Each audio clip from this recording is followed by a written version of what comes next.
2차 대전 당시 독일은 막강한 군사력을 기반으로 주변 국가들을 침략하기 시작했는데, 이러한 독일군을 막기 위해 미국과 유럽의 각 국가들은 서로 힘을 합쳐 싸우기로 결정하고 곧 연합국을 형성하게 됩니다. 미국과 소련은 같은 연합국으로서 독일군에 맞서기 위해 서로 협력했지만, 그들은 이 전쟁이 끝나고 나면 서로가 적대적인 관계가 될 것임을 이미 예상하고 있었습니다. 전쟁이 끝나자 미국과 소련은 예상대로 적대적인 관계가 되었고, 그들은 자신들의 세력을 확장하기 위해 치열한 경쟁을 하게 됩니다. 이러한 경쟁은 무기 개발 분야에도 그대로 이어졌는데, 그 중에서도 전차는 지상전의 승패를 결정짓는 강력한 무기로서 미국과 소련은 상대방보다 더 우수한 전차를 만들기 위해 경쟁을 하게 됩니다. 1946년 소련의 실전 배치되기 시작한 T-54는 미국을 긴장시키기에 충분했습니다. 36톤의 가벼운 무게였음에도 불구하고 최대 200mm에 달하는 장갑을 보유하고 있었으며, 여기에 장착된 100mm 전차포는 서방 국가의 전차들을 모두 격파할 만큼 강력한 위력을 가지고 있었습니다. 미국은 이에 대응해 기존 M46 전차를 기반으로 새롭게 M47 전차를 개발했으며, 이 전차를 대량 생산하기로 결정한 미국은 불과 2년 만에 9,000대 넘게 생산해 실전 배치했습니다. 하지만 M47을 운용해본 미군은 이 전차의 심각한 문제점을 발견하게 되는데, 우선 거리 측정기가 자주 고장을 일으켰으며 사격 시 주포가 크게 흔들린다는 결함도 있었습니다. 이에 미국은 M47의 생산을 즉시 중단하고 다시 새로운 전차를 개발하기로 결정합니다. 지금 같으면 전차를 새로 개발하는데 10년 이상의 시간이 걸리겠지만, 이 당시는 전차를 개발하는 와중에도 그 후속 전차의 개발이 동시에 진행되었기 때문에 전차 개발 기간을 단축시킬 수 있었습니다. 새롭게 개발된 M48 패튼 전차는 외형상 많은 변화가 있게 되는데, 우선 둥근 반구형의 포탑 설계로 방어력을 높였으며, 보조 조종수 없이도 운행이 가능해 전차 운용 인원을 기존 5명에서 4명으로 줄였습니다.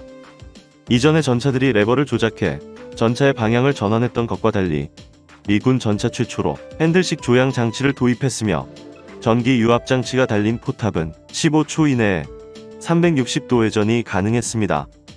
주포는 기존에 사용하던 90mm 포를 그대로 사용했으며, 이동간 사격이 불가능했지만 비교적 우수한 사격 통제 장치를 가지고 있어 약 1300m의 거리에서 초탄 명중률 50%, 차탄 명중률 90%의 성능을 보였습니다. M48의 가장 큰 단점은 바로 항속거리였습니다.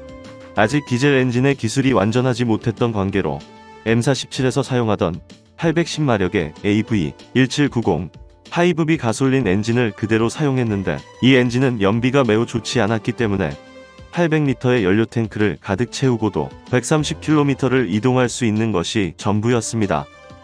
1954년 미군은 M48을 개량해 M48A1을 개발하게 되는데, 가장 특징적인 부분은 차장용 큐폴라를 밀폐식으로 하고 그 안에 M2 중기관총을 장착한 M1 큐폴라를 적용한 것입니다.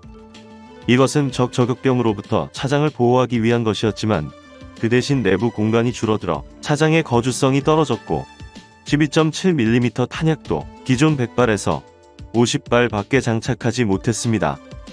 항속 거리를 늘릴 목적으로 차체 후방에 연료 탱크 4개를 실을 수 있는 공간을 만들기도 했지만, 적의 소화기 사격에도 쉽게 폭발할 수 있는 위험이 있었습니다.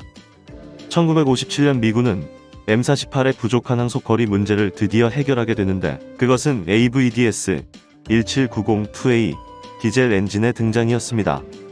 디젤 엔진을 장착한 M48A3는 최대 항속거리가 480km로, 이것은 기존 가솔린 엔진의 항속거리에 비해 3배 이상 늘어난 것이었으며, 이 당시 최신형 전차인 M60 전차에 사용되는 엔진과 같은 모델이었습니다.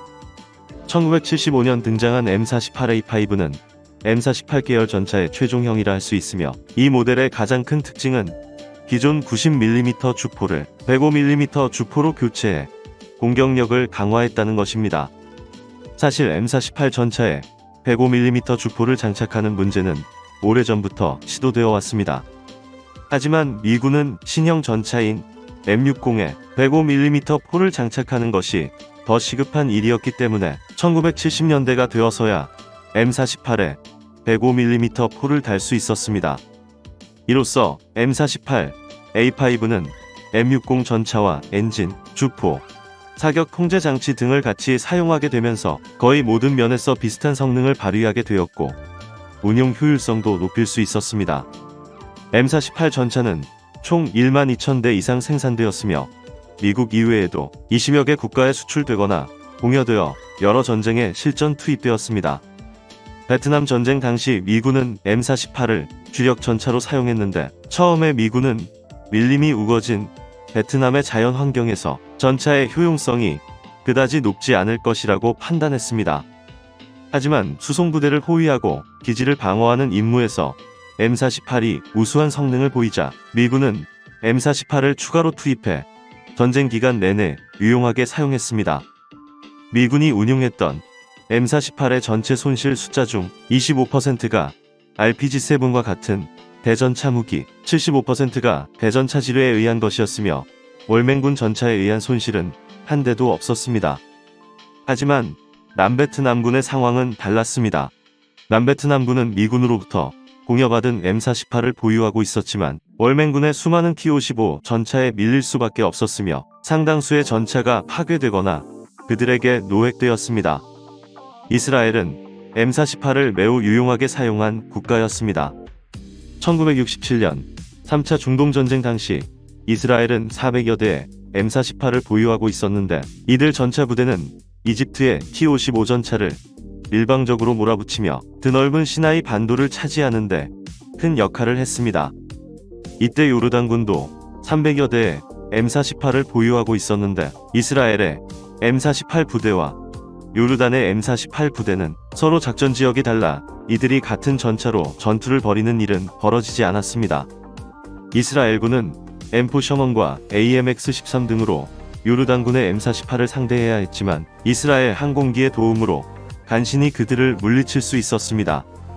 M48의 성능을 확인한 이스라엘은 1973년 발생한 4차 중동전쟁에 600대의 M48을 투입했는데 이때 M48은 90mm 포를 105mm 포로 모두 교체해 성능을 향상시켰지만 이전 전쟁만큼 큰 활약을 보이지는 못했습니다. 이집트군의 RPG-7과 AT-3 대전차 미사일에 수많은 이스라엘 전차들이 격파되었으며 특히 M48은 포탑 선회를 위한 고압의 액체를 사용하고 있어 다른 전차에 비해 더욱 쉽게 불이 붙기도 했습니다. 이 전쟁에서 M48의 피해에 놀란 이스라엘은 서둘러 미국으로부터 M60 전차를 도입해야만 했습니다. 이스라엘은 1982년 벌어진 레바논 분쟁에도 M48을 투입했습니다. 이스라엘이 투입한 1,400여 대의 전차 중 300대가 M48이었는데 4차 중동 전쟁에서 대전차 미사일로부터 큰 피해를 입었던 이스라엘은 이 당시 투입된 모든 전차에 반응 장갑을 부착했습니다. 이것이 세계 최초로 실전에 반응 장갑이 사용된 것이었는데 이렇게 방어력이 향상된 이스라엘군의 M48은 RPG-7과 AT-3 대전차 미사일로부터 상당한 생존성을 보여주었습니다. M48을 운용했던 대표적인 국가로는 터키와 대만, 대한민국을 들 수 있습니다. 터키는 총 3,300대의 M48을 보유해 미국 다음으로 세계에서 가장 많은 M48을 운용했으며 최신 업그레이드형인 M48 A5형도 1,700여 대나 보유했었습니다. 대만은 M48을 자체적으로 개량해 M48H 용호 전차를 개발했습니다. 용호 전차는 M60의 차체 위에 M48의 포탑을 얹은 것이며 여기에 M1 전차의 최신형 사격 통제 장치를 장착한 것인데 이로써 성능면에서는 M60 전차를 능가하는 것이었습니다.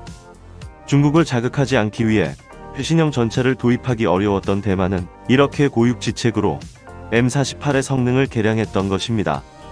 대한민국은 터키 다음으로 많은 M48을 운용했던 국가로 자체적인 개량 사업을 통해 성능과 수명을 대폭 늘렸으며 아직도 중동부 전선에서 보병사단을 지원하는 전차로 활용되고 있습니다.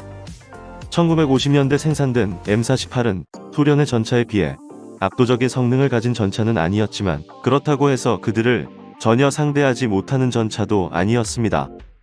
적당한 가격에 준수한 방어력과 공격력을 보유한 M48은 거듭된 업그레이드로 현대의 전장 상황에 적응해 나갔으며 아직도 일부 국가에서는 전차 전력의 일부를 담당하며 그 명맥을 이어가고 있습니다. 이상으로 M48 패튼 전차였습니다. And there it was. A new medium tank, born of experience on battlefields the world over.